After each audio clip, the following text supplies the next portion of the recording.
welcome. It's incredibly exciting to be back at this place again. My career in science and religion happened some years ago in meetings here in, 30 years ago, chaired by Bob Russell and Ted present. And I think of the people in the room, nobody else, since some of you were born at that time. But maybe some of the people on the call were. This has been absolutely the formative place and the formative relationships of my academic career. And it is a deep pleasure, honor is the word one often uses to speak to that. I was tempted to start in a more roundabout way by exploring with you what it might mean to update a religion, by considering the various ways that religions or religion as such gets updated, by arguing that it's not sacrilegious to update a religion, which would be held in many places to be. Religion's given once and for all by a direct divine revelation and nothing changes. Right? So if you hold that view, I apologize if the title is offensive. If you're from GTU, you take it as a matter of But given the urgency of tonight's topic, I'd like to go straight to the concerns about religion that have given rise to this update language. And where better to start the inquiry than with a country whose versions of many religions seem most urgently to be in need of updating, the United States. In short, religion in the US today is not a pretty picture. Several surveys released in the last 6 months found that people who strongly identify with their religious beliefs tend to dismiss the overwhelming scientific evidence that the planet is warming at an unprecedented rate and that humans are the main force behind it. So let's look at some of that data, draw conclusions, and see where it takes us. On October 3rd of last year, Pew Research Center published a major study on what religious people in the United States believe about climate change. For example, only 44% of American Catholics believe in anthropogenic climate change. That means climate change caused by human beings. Less than half of active Catholics. 29% of them believe that our current global warming is just natural patterns. And a painful 13% of Catholics don't even believe that average global temperatures are rising at all. So the next day, October 4th, the Public Religion Research Institute published a separate set of results on this same topic. And this is the correlation that should make us really nervous and deeply committed to updating. Here's the correlation. For Americans, were rated whether they saw religion extremely important or unimportant, a scale of 5 points. And then what were their positions on climate change? Listen to this inverse correlation. Among Americans who say that religion is the most important thing in their lives, only 39% of them agree that humans are causing global warming. Religion's important. 1 in 3 of them think that humans are causing global warming. Among those who say religion is one of the most important things, the number jumps to 56%, over half. 1 click down on the religious importance scale, 1/3 to 1/2. Among those who say religion is one of many important things, that's 56.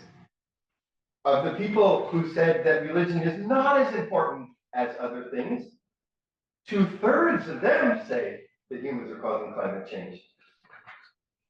And then, of the people who say religion is not as important as other things, almost 80% of them say that humans are causing climate change. That is a painful inverse correlation, one that should make you think that there's something wrong or frightening about those in the United States who take religion seriously. And now, of all of them, which group do you think turned out to be the most anti-scientific? White, evangelical, Protestants. Only 31% of them believe in human-caused climate change. So this inverse correlation is the one that has motivated this talk. The more highly people value their religious beliefs, the less likely they are to listen to the science. after how many decades of trying to get the two correlated at the Center for Theology and the Natural Sciences, right? Despite overwhelmingly empirical evidence, and I won't cite that here, I hope in the series that Clayton is hosting, you'll have lots of people talking about the science of climate change, and I won't summarize all of that now. So, and then here's the worst part. Right-wing, often religious media, actively broadcasting falsehoods about the science to their conservative religious groups. Obviously, a major cause of their false belief and their attitudes toward science. Fanning the flames of the American culture wars. One says, when Pope Francis published Laudato Si in 2015 on the climate, Fox News called him, quote, the most dangerous person on the planet. Pope Francis? The most dangerous, ironic guy, most dangerous person on the planet, and suggested that he aligned with, quote, I quote Fox News, extremists who favor widespread population control and wealth redistribution. The Pope? Right. So this is a pattern in conservative media to liken climate change to a religion and therefore to take away its scientific connection. Here's a quote from Media Matters America. Quote, there is no statistical evidence that global warming is intensifying hurricanes, floods, droughts, and such like natural disasters or making them more frequent. A blatant falsehood. Thomas Williams wrote for Breitbart, citing those talking points of a well-known climate disinformation campaign, quote, however, there is ample evidence that CO2 mitigation measures are as damaging as they are costly. Also a falsehood. Of course, it's not just white Americans who are broadcasting falsities about the climate. We can find similar percentages of Muslims in Turkey, Hindus in India, and other religions in other countries. So this is not US or Christianity alone, which, however, is not good news. If that correlation exists across the world's religions, high religious affiliation, low belief in climate science, then religion is an opponent. And that's why I'm here, to update religion in the age of climate crisis. I had a paragraph that I have prepared for other locations where I say why listening to science is important for knowing what the future would be. So I was about to say that anywhere else, I need to argue why science is the most important predictor of the future that we can have, and that if we blind ourselves to it, it would be like driving across the Golden Gate Bridge in the fog and rain at 65 miles an hour with your lights off and your eyes closed. But I think at CTNS, I don't need to make that case. I can't imagine that there's somebody on the call or in the room who needs to hear that. So I will go ahead and take that as given and move on to the Anthropocene. So let's just make sure we're clear on what it is, and then what's the evidence for thinking that we're in the Anthropocene, and then the conclusions of this talk. So scene means the various eras of Earth's history. Anthropocene then was coined in the year 2000 to name the recent age of humanity, anthropos. Many geologists are now saying that humans have become, as Braden said at the beginning, the major geological force on the planet. What's the evidence? So let's make sure that we understand the way that geology works. It's the study of the Earth and its history. Our planet's history is broken down into 4 massive eons. I hope you can see that on the screen. Each era has different periods. So eons broken into 10 eras. Each era has distinct periods. Within each period, there's evidence of specific epochs. So for example, we're in the Phanerozoic eon, the Cenozoic era, the Quaternary period, and our particular epoch is called the Holocene. And here it is on the screen. The Holocene began about 11,700 years ago, which was the end of the last glacial period and the birth of the Stone Age. So we are leaving an era that's been around for almost 12,000 years and goes back to the Stone Age in the history of humanity. That's a major shift. This is the whole period of human civilization is after the glaciers withdrew from Europe, Africa, well, not quite to Africa, and that was the dawn of civilization. If the weather changes in a major way, the only conditions that humanity has ever known for civilization are changed. That's major. It was a period of, as the glaciers withdrew, there was fertile soil, consistently warming temperatures, agriculture became possible. There are visible effects across the planet from human action. We've seen forests disappear, we've seen huge visible buildup, we've seen the hand of humanity across the globe. That wasn't sufficient to say that we were in a new period of geological history. We have some evidence that since the end of the first industrial revolution about 1840 to the present, there has been increased temperatures based on human activities, but that isn't sufficient to establish a new period. The standards, the gold standard for the science of moving out of the Holocene and into the Anthropocene are higher than anything specific like that. But the evidence goes back to the early 1950s. 8 countries exploded 2,000 hydrogen bombs, about half of them by the US.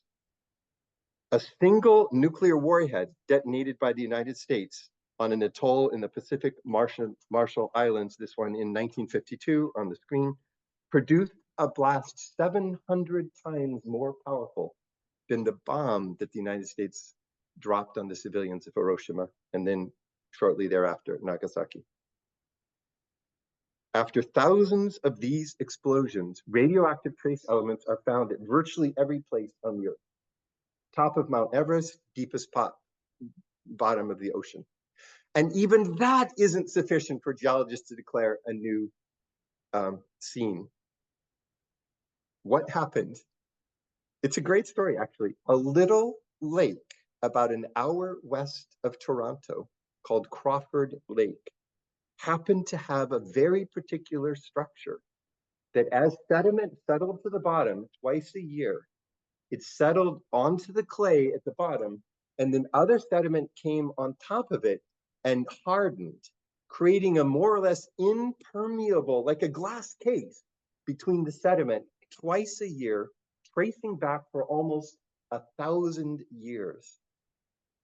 And it was possible then to take a core sample, to put a hollow pipe down, and which is frozen, so you need to immediately freeze it, and then to bring it up to the surface. Here they are working on this core sample. There you can see it. And this is the chief professor who they can analyze the change of trace elements across almost 1,000 years in an almost perfect record. And to get that plaque to put somewhere and say this established the birth of the Anthropocene is an incredibly high standard. In fact, we only have 1, or maybe now it's 2, of the 4 decisions by geologists globally that would take to actually officially declare it. I mean, it's the most conservative scientific process you could imagine, but it looks like it's going through, and the evidence is overwhelming. Now listen to what we've learned from Crawford Lake. Geologists discovered that the effects from the last 70 years are so radically out of line with anything in the past that the Canadian Geographic describes this new period as the Great Acceleration.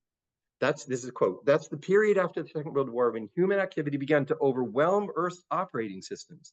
Population surged, so did industry driven by burning fossil fuels, loading the atmosphere with carbon dioxide.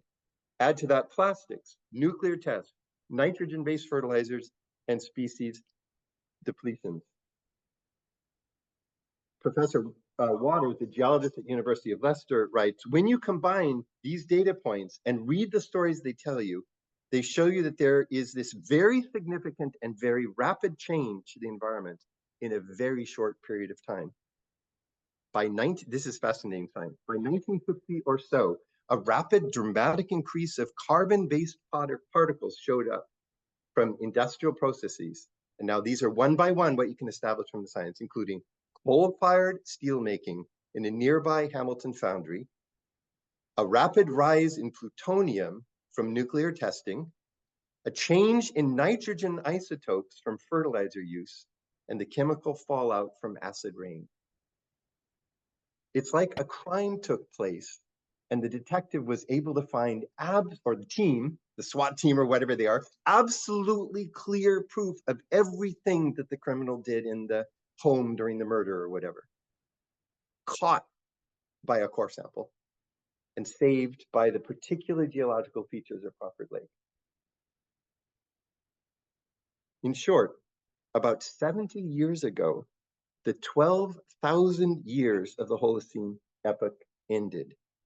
To be living now in the Anthropocene is to be living in an age when the hand of man, as we say, is rapidly transforming the planet as a whole. Okay, and now the rest of the talk is, what does the Anthropocene call for?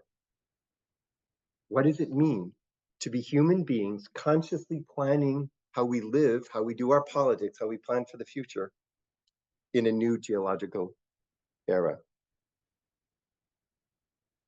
We've just lived through the 12 hottest month by month in some cases in 300 million years.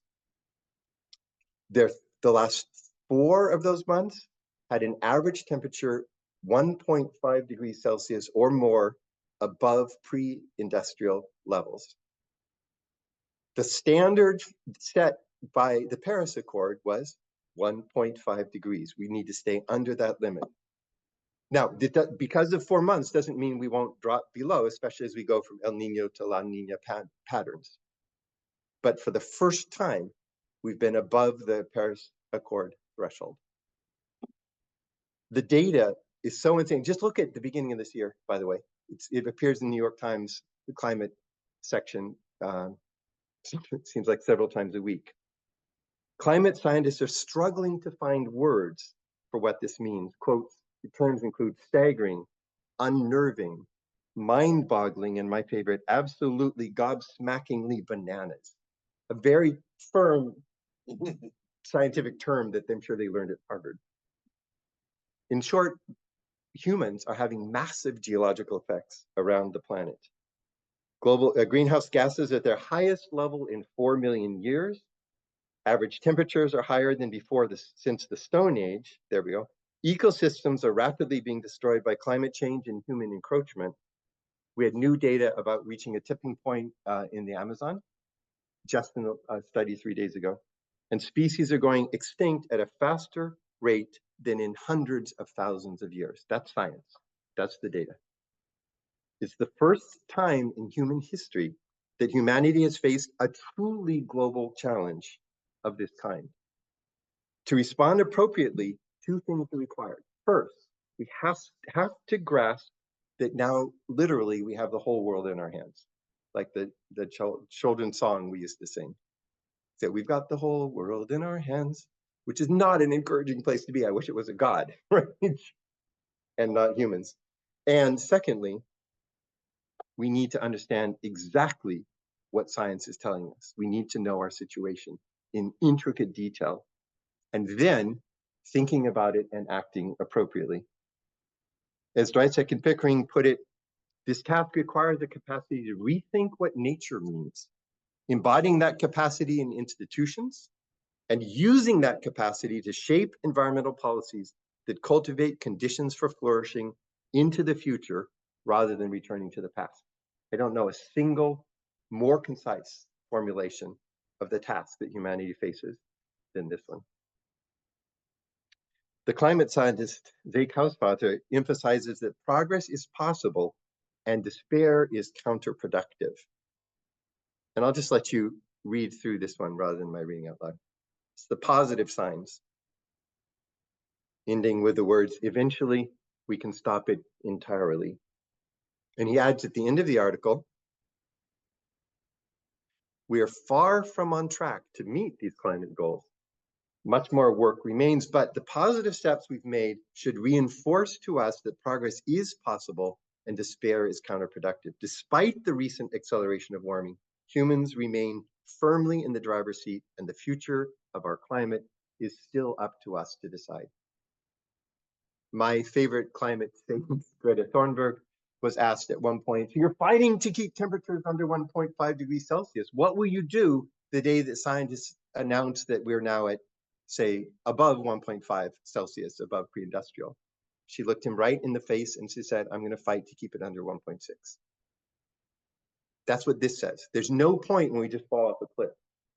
We do have tipping points where certain things can't be reversed, but we're not in the position of just saying, okay, it's ended and we're now in free fall. In the Anthropocene, what we do, what we decide to do in large scale always matters. Okay, and now for the concluding part of the talk, can religion help? Religion is tied to what is most deeply meaningful to individual humans and to groups of humans, to communities, to entire cultures. Religion is rooted for the believers in what is ultimately real and ultimately valuable.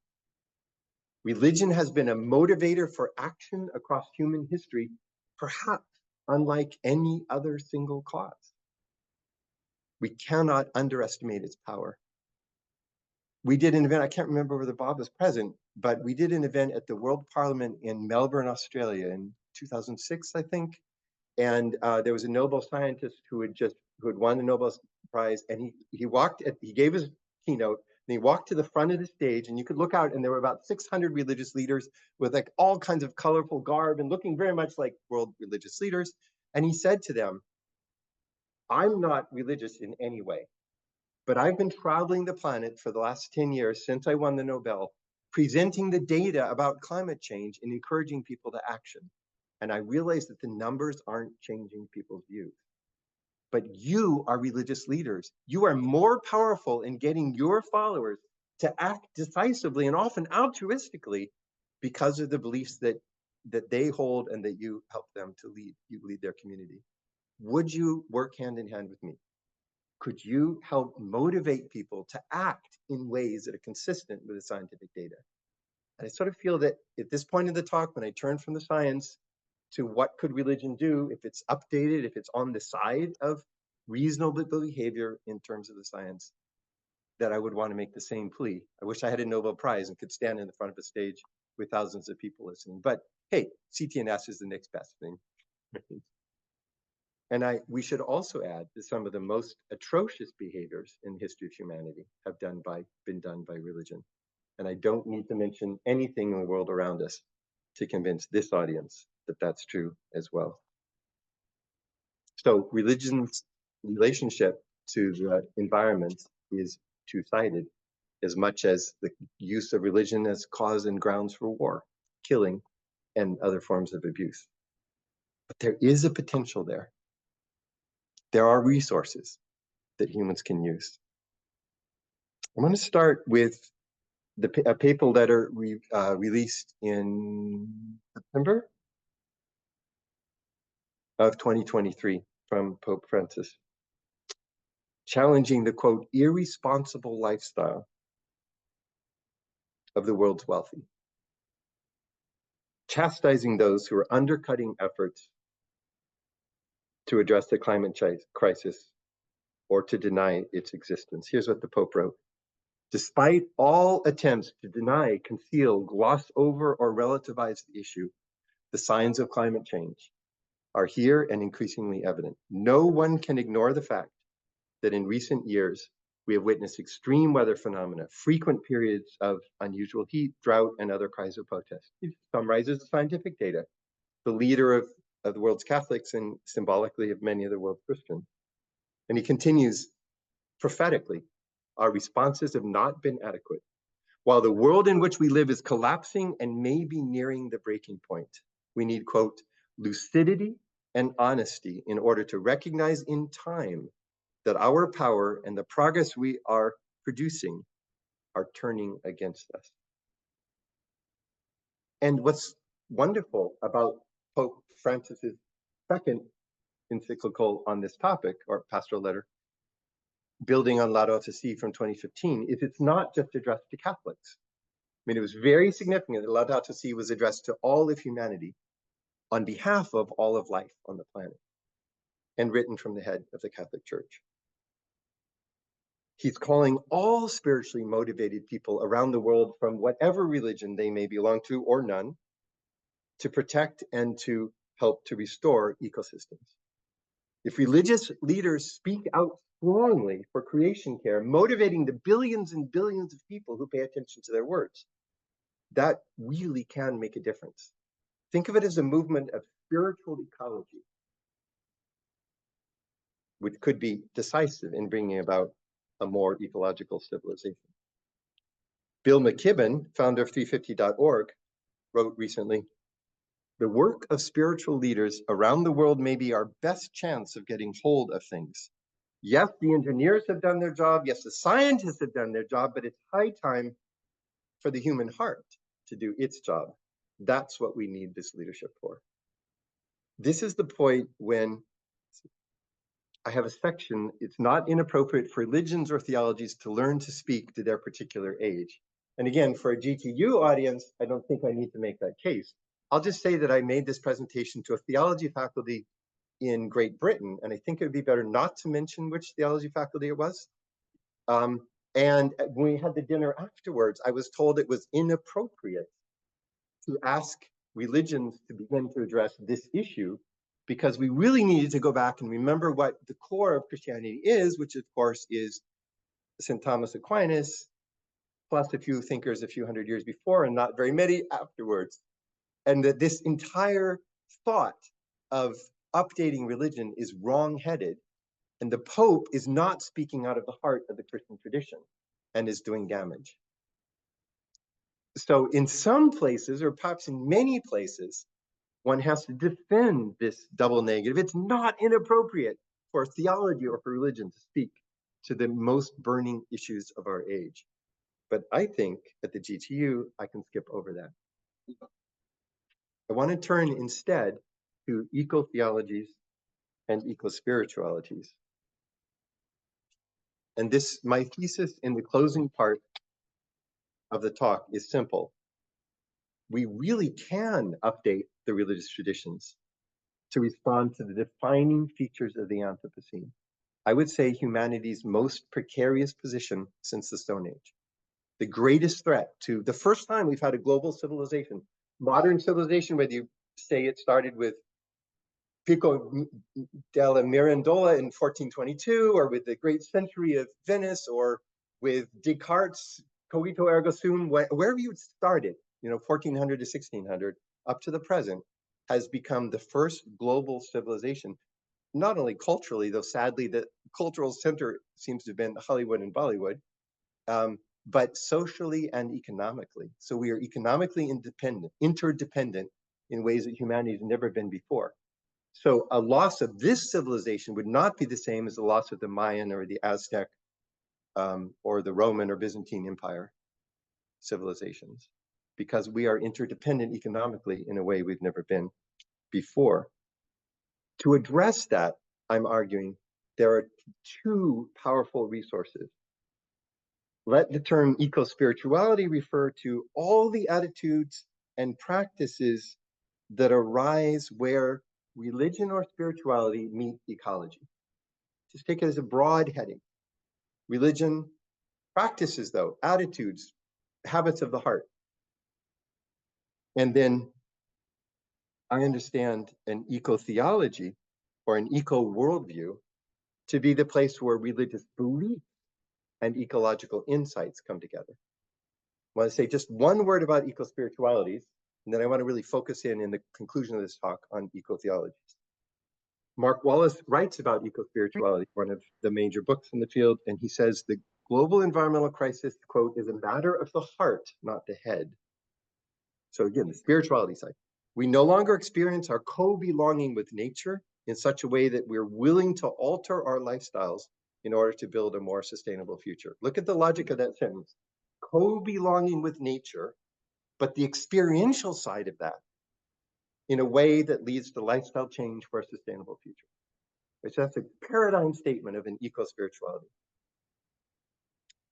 Ursula Goodenough, known to many people in this room, wrote a book with Oxford. Actually, a second edition came out a couple of years ago, didn't it? Sacred Depths of Nature. And this is a kind of her eco-spirituality. She's not much for theology, to be honest.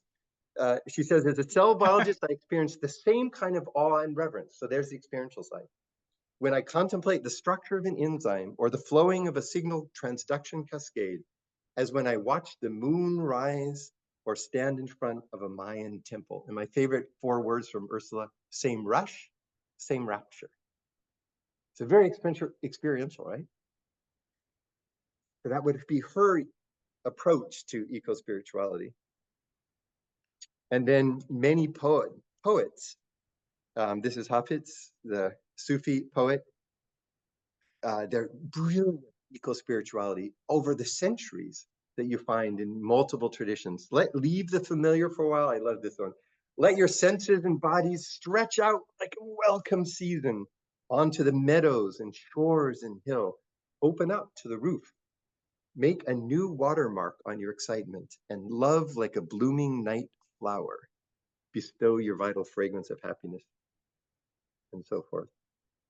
Change rooms in your mind for a day. How's that for a thesis? And to get really personal, the motivation for much of the work that I have is a spot on the coast, Pacific, not far from Fort Ross, not far from here, which my daughter Rebecca, who's in the room, knows well. She calls it Grandma's Spot. We discovered this. It's a spot where you can stand and turn 360 degrees, see no house, no road, no power cable, no sign of civilization. You look down 2 miles to the Pacific Ocean, you can see the fog bank off the side there. You lean back against a huge, majestic madrone, just leaned back into its trunk. Daytime like this, or we go at nighttime and watch the stars. There's no light pollution on the upper Pacific coast. There's a redwood grove about 1.5 miles down here with the telephoto. You can see the redwood trees, deep old growth redwood tree, and just a tiny little 1-lane road winding up and down from the other roads around. The hills overlooking the coast are completely clear and free of any human encroachment. And the fields are wind blown. And there's one little spot right there where you can look down and not only see the Pacific waves, but you can hear the sound of the water crashing and you can smell the salt. This is for me what motivates my turning from abstract theology to eco-theology, because it's a part of the world I love immensely and would personally grieve if it's lost. I've been saying to audiences in India and China and Europe, you have to love one part of the world enough to care to protect it. And from that core experience, you can extend it to a broader eco-spirituality. Somebody once said, you don't love all of humanity at once. You love one or a few people closely, and you learn to generalize that to a more universal altruism. I think eco-spirituality is the same thing. And for me, the ecosystems that I most know are the coastal redwoods of Northern California, where the fog comes into the valleys and is moist enough to have the ferns grow and the coastal redwoods grow, like in Armstrong Park or Richardson Redwood Grove. An absolutely amazing ecosystem that I think the world would be poor if coastal redwoods were to die. And this is the home ecosystem that as I travel the world, I speak for it. And each of us has a home ecosystem. I was once with Jane Goodall during Science and Spiritual Quest in India, in Bangalore. We walked out into a jungle, found a little airstrip in the middle, and sat down on the pavement in 1945, World War II. And there was a crack, and there's a little flower growing up. And Jane said, Roots and Shoots, her global program, 86 countries, 87 now, helps children find nature wherever they're living. She said, no slum in the world is absolutely without nature. And she can teach that child to protect that little flower coming out between cracks in the pavement as much as she can help California children know the beauty of their redwood forest. Do you get it? I mean, without that, we're dead. If we don't love nature, some part of nature, with our heart, soul, strength, and mind, to quote a Jewish phrase, then we can't have that motivation to go. I could say much more, but I'm going to stop there and say that out of that has grown an environmental philosophy and an environmental ethics, two fields that I hope, Braden, you guys will cover in the series, because theologians need to draw not only on the science and on the religious roots, but on these two areas. One of the core thinkers, Aldo Leopold, in the San County Almanac, I think page 49, has this thesis statement for environmental philosophy and value. So simple and at the core of an environmental ethics. A thing is right when it tends to preserve the integrity, stability, and beauty of the biotic community. And it is wrong when it tends otherwise. So we need that as theologians. We need to know environmental philosophy and environmental ethics. Great work's been done in multiple cultures. But I want to turn, in closing, to ecotheologies. There's much to be said, but I thought for today, and to lead to an interesting discussion with those in the room and on the Zoom, I'd like to boil it down to 3 terms. They're terms that have been a part of my work with Ted and Bob over decades, so it's not unfamiliar, but they're terms that turn out to be fundamental to an ecotheology, which is what's helped me make the transition in my own work. So for the new ecotheologies, and much is being written in this area, I start with panentheism. It's the view that the divine or the sacred permeates the world and all things exist within this sacred presence. You can be a naturalist, a scientist, a humanist, and still be a panentheist. It affirms the laws of nature. It affirms the integrity of the natural order. At the same time, it says that this order exists within some kind of a divine presence. But it does not affirm a God who is utterly separate from the world, sort of ontologically distinct, and comes into it as an incursion, breaking the laws of nature, setting them aside in order for God to be God. That's the view it rejects. Now, right? What is beautiful about panentheism, I found from the standpoint of ecotheology, is that it allows us to approach the topic from 2 different sides at the same time, because both are built into panentheism. The scientific understanding, as we covered early in this talk, science is encouraged by a stance of panentheism. And then also looking for utilizing the language of spirit, the language of value, the language of transcendence, the sacred nature of the natural world. I decided here not to quote one of the panentheists that we would know from theology, but to quote a romantic poet from the early 19th century, who I think may have the most beautiful expression of what panentheism is, Wordsworth, who in Tintern Abbey writes, "It's a sense sublime of something far more deeply interfused, whose dwelling is the light of setting suns, and the round ocean, and the living air, and the blue sky, and in the mind of man, a motion and a spirit that impels all thinking things, all objects of all thought, and rolls through all things." That's the heart, I think, of the assertion of panentheism. I'll let that stand for now and move to the next one.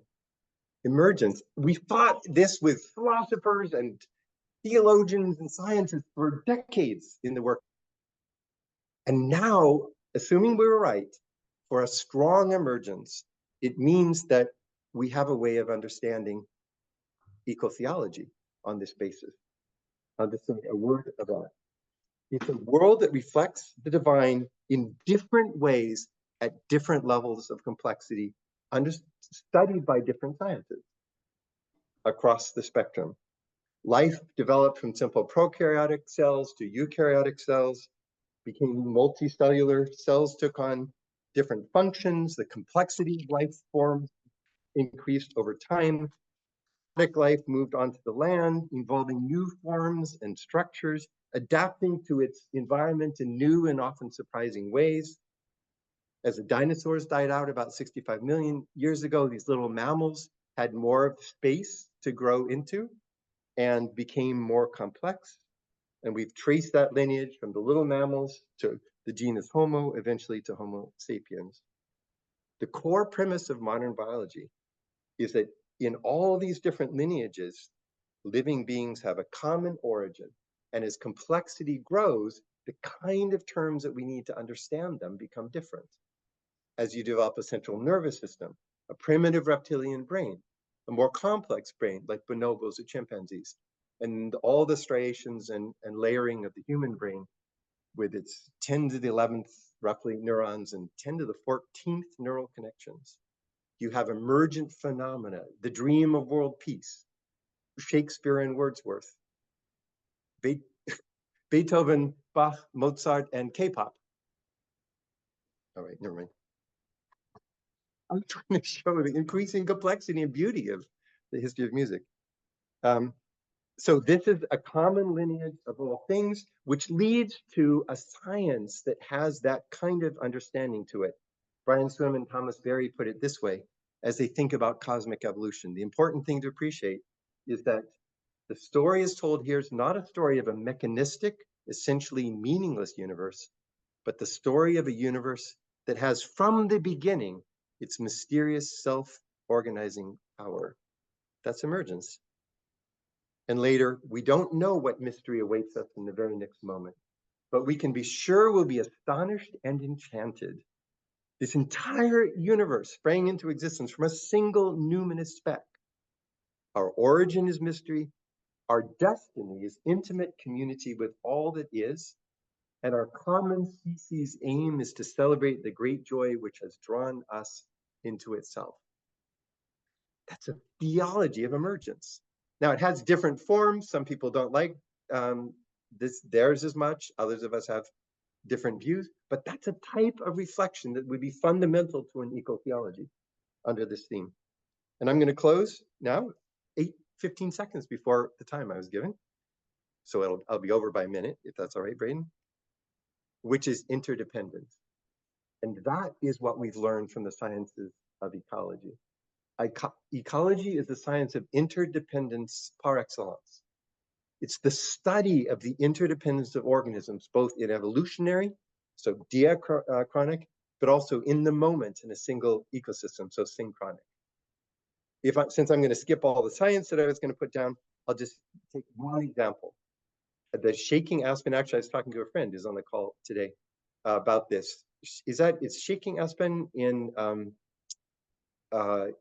Utah, southeast of Salt Lake City, is a single organism with spans a kilometer or two of space with a single root system. No germination, just the root system gives rise to new pillars, and it looks like a forest of individual organisms, of trees, but in fact it's one. Pando populus is the Latin name. You should look it up. That is a symbol, if I just had one, to say what is ecology, is to understand the interdependence of complex organisms with their surrounding. And an ecotheology has to learn something that Christian theologians have not done well, the interdependence of humanity with all things that are a part of creation. Without that, we don't get creation care.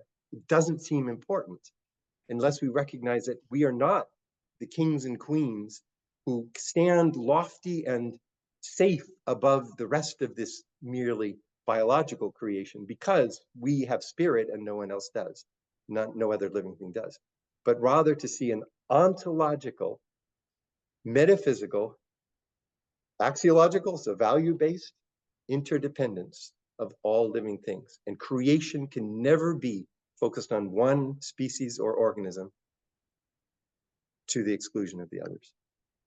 And I'll let that one stand and move to conclusion. So eco-spirituality, the experiential side, absolutely crucial. Ecotheology, the thinking through of what that entails, also crucial. These two together represent how religion can be involved in a positive way in addressing how to live on a planet during the Anthropocene. That's the calling to those who can see science and religion as allies in the face of the most urgent situation that humanity has ever faced. Religion has been one of the most negative factors undercutting the acknowledgement and action in accordance with the science. If we update religion for the Anthropocene, we turn that on its head, and we draw on the creative capacities of religion and spirituality, experiential, but also cognitive, to help bring about that change. There's no place I would rather give that message, a place that has been home for me as a scholar, than here at the GTU at CTNS, and to say, may this be the next powerful chapter in your campus history. Thanks very much. Great, I'll take questions that are here and repeat them, and you'll read chat questions, and let's give them the first word maybe, because it's harder if you only can type things into a little box. Whereas we sit here able to look at the Golden Gate Bridge, except that the curtains are closed. Yes, please. Tell me your first name again. Devin Zuber. Devin, pleased to meet you. I thought we were, I could recognize your picture. Thanks, Thank you Devin. so much. Sobering and yet somehow still. Yeah. I'm wondering if you could speak a little bit more on the way climate denialism in these demographics that research bodies relate to what we might call climate nationalism and the way our current moment of politicizing Christianity is tying into a larger proto-fascistic Christian nationalist movements here in the States. And I was thinking about that as you shared beautifully so, sort of your own if religion is something to offer here, it seems to be, it has to do with other than a national affiliation for oneself, a kind of planetary belonging that is transnational, cosmopolitan.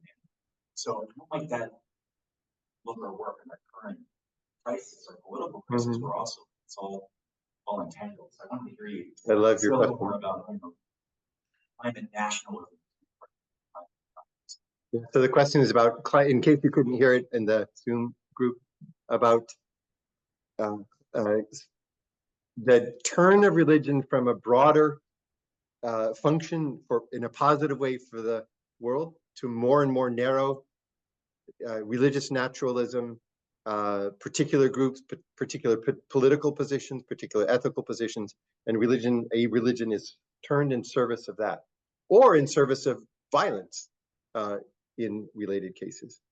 And it's a great question, and that is why we have the crazy statements that I read earlier in the talk. Right? We have religion used to say outright falsehoods for certain interests, not in the long-term interests of the people, many of whom are in the most vulnerable, climate vulnerable parts of the United States saying those things. So the first thing, how did it happen?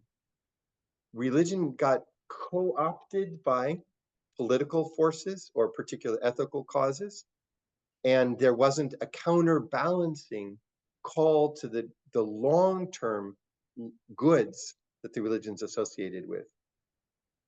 Salvation, a loving God, a community that is kenotic, self-emptying for the sake of others, to love your neighbor as yourself. And it became narrowed. How did that happen? Political situation in the United States, or just taking the US case, elected representatives who are willing to argue for their narrow interests and not what they knew to be the broader needs of the nation and its environment. Technologies of social media that lets discussion between religious people become like a sounding chamber. What's really interesting, it's also the privatization of religion. So a recent study during the Republican primaries showed that the people who called themselves evangelical are now often no longer attending churches, that Trump followers in particular, and they are, one woman said, well, I pray every evening before I go to bed. I'm an evangelical, And here's what this word means for me. And then they cite parts of the platform of Donald Trump. So a religion that leaves its sort of historical origin narrowed down to particular political candidate. So that's maybe the cause is, what's the solution to broaden religion back out?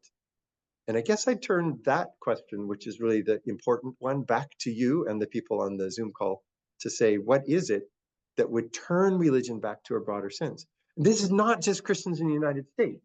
I mean, the use of Islam by President Erdogan in Turkey to build large mosques and other things that are popular with his 99% Muslim population has increased his political power massively. Much more we could say about that. The ruling party in India of President Modi, BJP, has a nationalistic focus that is not a part of traditional Hindu thought, one of the world's oldest religions, and that is willing to suppress other religions, the destruction of mosques, outright hostility toward or killing of Muslims, called for by the Hindu religion. I mean, remarkable misuse of an ancient religious tradition based on the universal presence of Brahman, of the divine in all and all in the divine.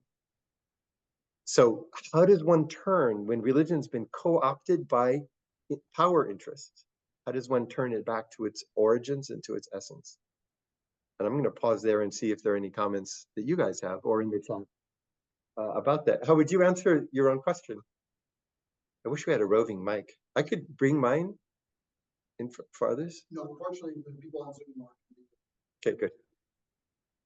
Say something and I'll try to, if there's any idea in your mind. I mean, we understand the situation, right? What has happened is not complex. The question of how to address it is really perplexing. And I'm just wondering if you had any thoughts.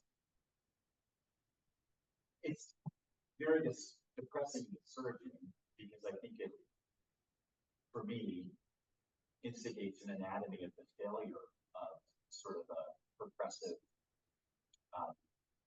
mainstream Christianity, especially in the United States, to do these inner transformations. That even though we've had creation here, sort of theology and rereading Genesis is one of the scriptures that hasn't permeated larger theological spaces. So there's been a lack of effective communication against sort of the current mean culture where bite-sized nuggets of information go flying around. It seems like a way of getting the message out about love and care and connection has been ineffective. So it needs to be a different way of communicating. So the answer is, it's depressing, first of all, because we have been unable to get the messaging of the nature of the Christian religion out more broadly. And then a cause is the social media, often based TikTok bite-sized pieces of information that don't allow deeper concepts of Christianity and its essence to come across. And the third comment was that we need to change things so that we begin to speak effectively to that cultural world and its technology to get this message out again. There are two hands. Bob, you have seniority, so you get to go first. That's a Korean thing to say, I think. Thank you so much. It's been a fantastic talk. It really feels, especially the way you opened up you and your daughter's experience of the ocean and Midwest. And that's just so beautiful. Thank you, Chair. I'm just so astonished. I have sitting in front of me you and Ted, who ran up to $20 million CTNS grants for John Tupper Foundation. And I'm so grateful for you both and for what you've done. And I'm so impressed with your new work, your new mission. I want to suggest a thought in your 3 points to ecotheology. You began with panentheism. And I think it might help to go back and set the stage for why you choose panentheism. Because I think there are other theism, forms of Christian theism, that would agree with the goals, but offer different structures and maybe better or worse modes of getting there. And that's why I'm also struck with the fact that today I think you are the most eloquent panentheist we have. I really do. The reading back from McCullough's, Dr. compilation of some 3,000 essays written on that. It's blown away by it. So you are really world class. Ted is one of the world's finest Trinitarian theologians. Everything he does about Trinity is gold. And I think Trinitarian thought is another route to an ecotheology that we could affirm. Mhm. So I would like to see some format, some kind of CTNS program where you and Ted could lead conversations on how panentheism and how Trinitarianism both help or create problems for achieving the goals of ecotheology, rather than simply presenting panentheism as the choice. Yeah. Didn't you do that about 30 years ago? I remember you then putting your chair back like that. I'm great. You like the Trinity, don't you? So let me respond to Bob. First, I have to summarize for the people who couldn't hear Bob Russell's voice. First, he said he was moved by the talk. He's moved by the reference to my daughter and the special place that for us represents the heart motivation for environmental activism. He pointed out that Ted Peters and I have done many projects funded by Templeton Foundation in science and spirituality and science and religion course program. And Bob wonders, why do I choose panentheism with all the resources of the Christian tradition? And why settle on that one? What about Trinitarian theology? And my response is, the longer version of this talk, which I wanted to give, I took 7 classic themes of Christianity. Begin doctrine of God, Christology. I speak in detail about Trinitarian thought and why that's crucial for an ecotheology. So I really base it in the heart of Christian theology. I speak of sacramentalism, so drawing from the Catholic traditions, and a movement in Catholic thought recently called pan-sacramentalism, to see all of nature as a sacrament as well as the doctrine of the Spirit in classic Christian thought, Catholic especially, pneumatology, and in the role of eschatology as a grounds for hope. So I hope that Braden will have me back as part of this series. I would love to do a sort of invitation paper outlining the resources in Christian thought, and then hoping that other graduate students and professors could present their particular proposals in a more detailed way for an ecotheology based in the core of Christian or Jewish or Muslim thought through the ages. And I would welcome that opportunity. So today was just the first overview, hoping to get you guys excited and moved so that you'd have me back to talk in more detail. Yeah, you were next. Yeah, I know. My question also relates about the 3 different ways for ecotheology. So you suggested 3 ways. One was panentheism, and the second one was emergence, and the third one was interdependence. So I wonder, it seems to me that it is clear enough that the first 2 are very distinct from each other, and they are distinct from each other.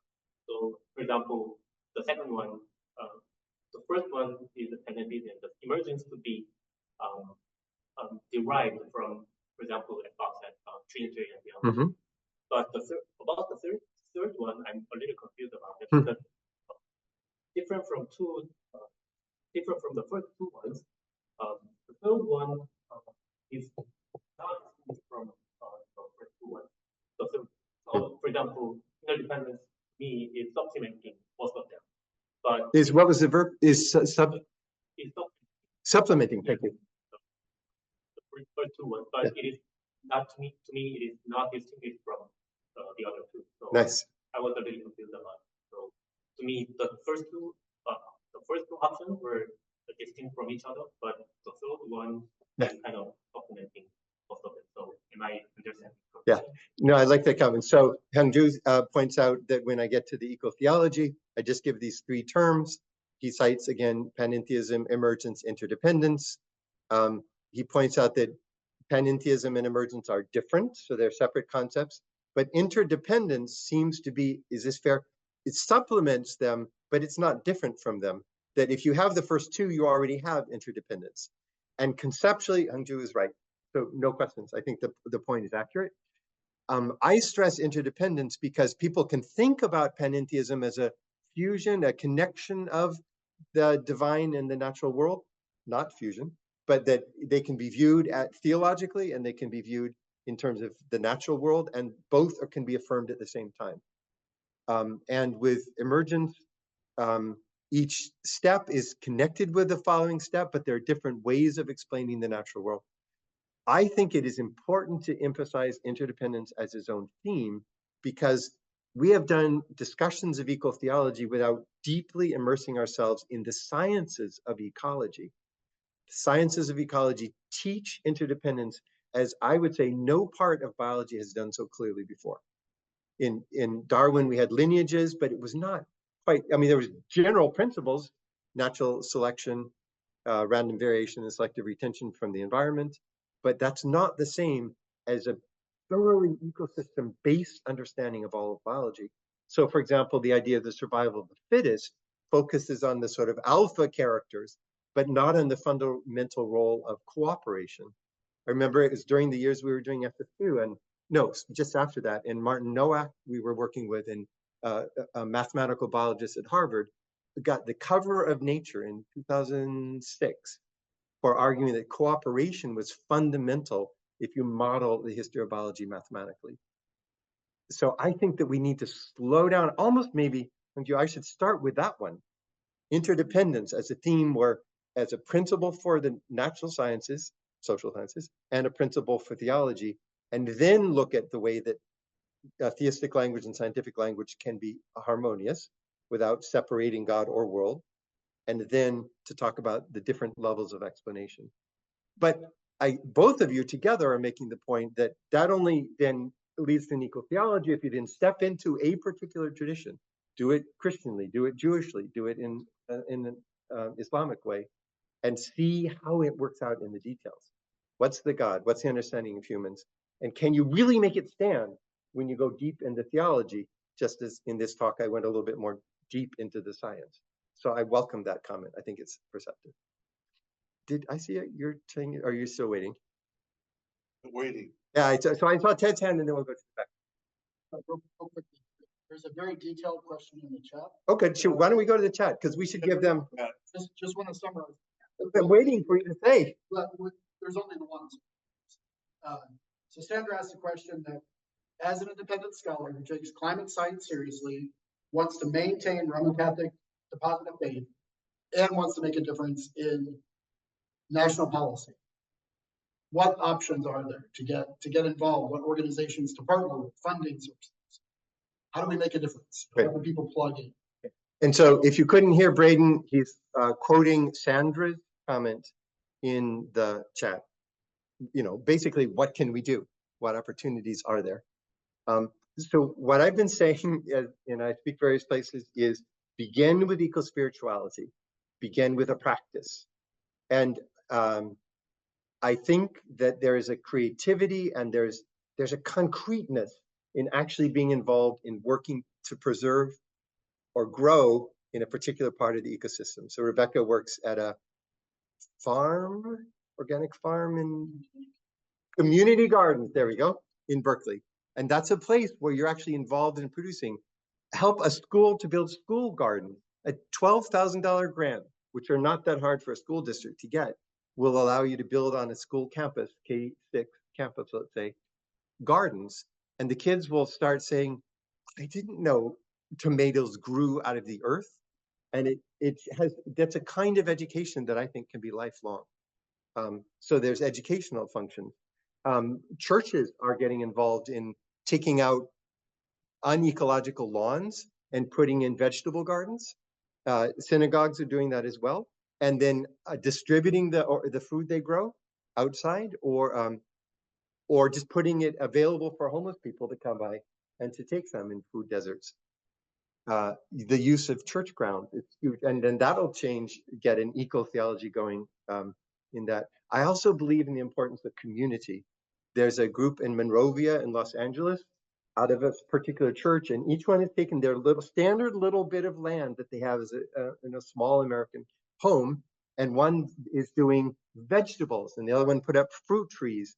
Another one is keeping chickens in the backyard, And then they're sharing between them so that they're not quite self-sufficient, but many of their nutritional needs are made by the community together reaching. Plus, it creates a sense of an eco-community, which is a part of the topic today that I didn't talk. But I also think to be involved in broader organizations. So, for example, I spend my time with ecociv.org, the Institute for Ecological Civilization. We work both on the broad ideas, but on concrete changes in the face of our environmental crisis. Sustainable access to food, water, and jobs. Work in a bunch of African countries. I'd love to have you involved. Many people are more directly involved in our work. We're also doing a statewide summit in California for jobs on March 7th and 8th called California Just Economies Summit 2024. And that's a chance to talk about sustainability, environmental sustainability, and economic justice at the same time. And we're inviting people from all over the state to be present and be a part of that. I think active participation, to Sandra's point, is crucial. And if anyone said I do eco-spirituality or I write eco-theology, but I'm not really involved in the environmental movement or struggle for environmental justice, that wouldn't be enough. And I think Sandra picks that up and she asks, so there must be action that corresponds. How can we do it? That's only a start, Sandra, but I hope it's a good start toward an answer. And now there are two hands in the room. Ted, did you want to go? And then in the back. If religious leaders are going to lead, what should they do? You've given us a lot of local examples. The Parliament of the World's Religions since 1993 has had a large group of people who are very concerned about the planet, ecology. They have a planetary vision. There are some religious groups that would, you mentioned nationalism, prefer to be anti-planetary, right? And there are three groups, the evangelicals, the feminists, and the liberation theologians. And the liberation theologians and the feminists are class-oriented and over against science, which tries to be universal, or ecology, which tries to be universal. Recently, many liberation theologians and feminist theologians have thrown in with the planetary people, but somewhat half-heartedly. So, if you were the Nobel Peace Prize winning scientist and you had a room of leaders at the Parliament of the World Religions, what's the first thing you would tell them to do? Become penitentious, or would you get that? No. I mean, I actually think that the role of religious leaders is probably far more important than what I can do as a theologian who is preoccupied with science, because the response is community-based. And I can think of multiple examples. I can think of a Christian church, a Jewish temple, and a Muslim mosque in a city in the United States who partnered together to do a community garden. And it got their members involved. So not only did they overcome the theological barriers and distrust between the three religions, but they're engaged in a positive project of growing and cultivating together. Think of the book that is shared by Jews and Christians and that's inspired the work of Prophet Muhammad, the teaching, which is the book of Genesis, the notion of a creation and the call for creation care. And there are the three different members of the Abrahamic family together with their leaders and lay people involved in doing this. I think that's a phenomenal example. There is a UCC church in Claremont, which has decided that the eco-theology and the change in lifestyle is going to be fundamental. They have a leadership committee that's come together, led by lay leaders and supported by the two pastors. And they are launching on Earth Day a sort of call to the whole church. They have an arts and ecology side, that their arts, religion, and ecology, a series of teaching in their adult education program, a sermon series, house meetings of individuals, and then practical projects like community gardens. A pastor, actually a couple, has introduced this and transformed one of the largest churches in my city into constant thought about and action for the ecological transformation. So I actually think that pastors in their teaching role and their role in leading a congregation, a community, can do the far more visible change than authors of books can. Yeah, many examples are coming to mind, but that's a short answer, Ted, but I think it's in line with the spirit of your question. Remind me your first name again. Ponia, right? Yeah, okay. It's been a long time, Ponia. It's good to see you. I think about your presentation in the context of COVID and the pandemic, and what kind of language that we saw emerging in terms of planetary belonging, or interdependence, and that, you know, early part of the pandemic, we're all in this together. Yeah. And we kind of quickly moved into this from this moment, planetary moment that we had. Maybe an awareness first time in a global sense of our interdependence or our common humanity. But alongside that, and maybe along the lines of your talk, is it also breaks open all the kind of unevenness in the world around racial and class and other lines, the haves and have-nots. And I'm trying to place your presentation in the context of what can be heard by whom and when, if we haven't actually addressed historical harms, history of colonialism, the unevenness of the kind of ways in which we have dealt with First Nations and Indigenous peoples, and the trashing of lands, and then kind of having, in some ways, this sense of like, we're all in this together, Yeah. which we are. And I'm wondering if maybe the last part where you talked about interdependence, has to have embedded in that conversation something about both the scale, which seems so overwhelming in terms of where we're at in the world, the resources that our traditions all have, and really it might not be the religions that have to just do that work, but the way in which the state and wealthy states reproduce the climate crisis through war, and ongoing forever war. So those are some of the things your talk kind of brought out in all the wonderful quotes and all of that. I'm just thinking about the more kind of existential questions, but the ones of just really the unevenness.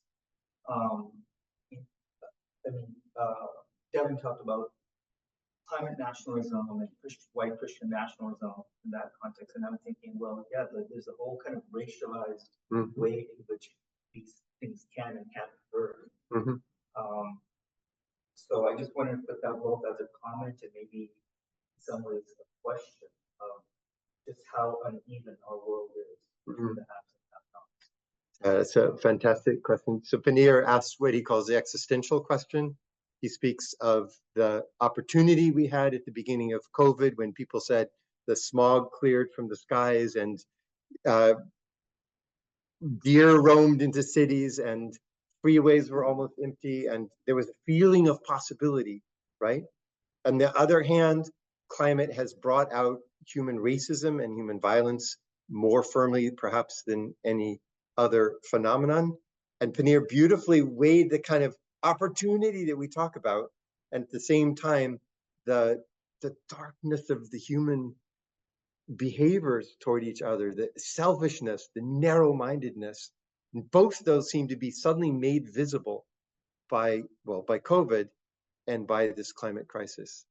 And I hear you wrestling with the two sides of that and wondering, how do we think our way through it, and how do we act our way through it? I remember those months, April 2020, May 2020, when it felt like there was new things were possible. In fact, we were so struck by that together with some other Bay Area organizations, one project which is Justin Rosenstein, the founder of Asana, and some other groups, got together and invited 26 authors from around the world to write about the new possible that we were seeing in those months. Could we be different after COVID? And an amazing book appeared called The New Possible, Visions of Our World Beyond Crisis. We had Jack, what's his name in San Francisco, the Buddhist teacher, not Kennedy, starts with a K. Everyone here would know. Cornfield, thank you, Jack. Cornfield wrote. Kim Stanley Robinson, an amazing author, did the foreword to this book. There were people from South Sudan. There were 6 different indigenous authors from around the world who wrote. There were young people, a 17-year-old from Florida writing about the new possible as she saw it as a young person. It was an amazing moment. And then Panir beautifully brings out, but the opposite side. So climate injustice is a theme that many of us study. I wish I could have presented some of that data, but basically, the more poor the people are, or in the United States, if they're African American, Hispanic, the greatest pollution and poisons are placed in their water or next to their schools, or oil waste. The correlation between climate poisoning and people who are people of color, BIPOC, or who are poor is absolutely clear. And hundreds of examples that we could go through. Globally, and I do not think this is an overstatement, the climate crisis is the greatest example of injustice in the human history of the human species. Because now we have a global change that's led to tens of millions of deaths already, and that number increases, where those who caused it, mostly in the global north through overconsumption, are more or less free from the worst consequences. And those who didn't cause it, say in Haiti, where the climate footprint, the carbon footprint is about 1. In the United States, it's 37, the highest per capita carbon footprint in the world is the United States. And the climate of Haiti and the ability to grow is terrible. The equatorial regions, Jim Hansen, one of the first climate scientists to make an impact, says it will be the equatorial regions, about 1,000 miles above or below the equator, where the greatest damage is done. And the 2 tropics, Tropic of Cancer and Tropic of Capricorn, will have the least climate, which means that though the greatest pollution has come from what we call the global north, or what they would say in Africa, the west, and the greatest damage will be for those who have released the least carbon into the air. That, to me, is the greatest injustice in the history of our species. And these are tipping points. So these are some things we may not get back. Humanity is like that. You know, we sit before these 2 possibilities. What's the old poem? To everyone there openeth a way and ways and a way. The high soul climbs the highway, the low soul gropes the low. And in between on the misty flats, the rest drift to and fro. For to everyone there openeth a way and ways and a way. And everyone decideth which way their soul shall go. Religion is about that. It's about the greatest potential to live for universal love, or to use religion as a reason for power and war. You called we talk about forever plastics. You said forever wars. I think that pun is so harsh that I just want to go back to that and mention that. And for those of us who work with religion as leaders or scholars or practitioners, I mean, I'm thinking of Sandra's comment again, right? That's the question. Can we work with our co-religionists to choose this day whom you will serve, says one of the scriptures? Can we help guide this incredible force in humanity toward that direction of good and away from the worst of those? None of us can make a complete difference, but for us to give up, lose hope, and become apathetic and non-active would be unbearably wrong. And for those of us who have some influence in religious communities, spiritual communities, community gardens, we need to be involved. So Panir, I really appreciate that question. In fact, unless there are urgent questions, that feels like the decisive question of the day, the one that we should leave echoing in our ears. This possibility of great good, this possibility of great damage. Choose this day whom you will serve. Thanks very much.